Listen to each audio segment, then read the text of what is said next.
మా భానుప్రకాష్ రెడ్డి గారి ద్వారా నేను విజ్ఞప్తి చేస్తున్నాను. ముఖ్యంగా ఇల్లంతకుంట రామాలయం, కొండగట్టు ఆంజనేయ స్వామి దేవాలయం ఇవన్నీ కూడా చాలా పవర్ఫుల్ టెంపుల్స్. కాబట్టి ఆ నియోజకవర్గంలో ఉన్నటువంటి ఆ దేవాలయాలు కూడా నిధులు కట్టించి కాపాడాలని మేము కోరుతున్నాం. ఎందుకంటే హిందువుల ఆస్తి. ఇవాళ ఇంత ఘోరమైన విషయం అంటే నిన్న నేను కాటేజీలో ఉన్నప్పుడు ఒక ఉద్యోగస్తుడు వచ్చిండు. ఆయన సార్, హిందువుల ఆస్తి, హిందువుల హక్కు తిరుమల తిరుపతి దేవస్థానం. వాళ్ళ మనం కింద నుంచి పైకి స్వామివారిని దర్శించుకోవాలంటే ఇతర మతస్థులు కానీ ఇతర దేశస్తులు కానీ ఒక డిక్లరేషన్ ఇచ్చి పైకి రావాల్సి వస్తుంది.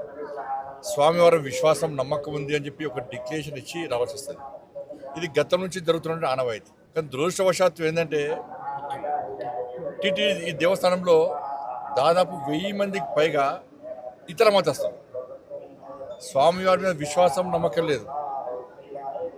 హిందూ సనాతన ధర్మం మీద వారికి ఆలోచన లేదు.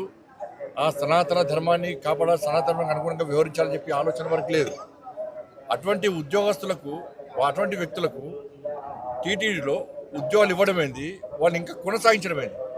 ఎప్పుడో ఒకసారి మార్పు జరగాలి. అరే గతం నుంచి ఉన్నారు వాళ్ళు, మేము ఏం చేయలేమంటే అది చేతకాంతనం అవుతుంది. నేను భానుప్రకాష్ రెడ్డి గారు చెప్తున్నా, పాలక వర్గానికి నేను ఘాటుగా చెప్తున్నాను, ఇటువంటి పద్ధతి మంచిది కాదు.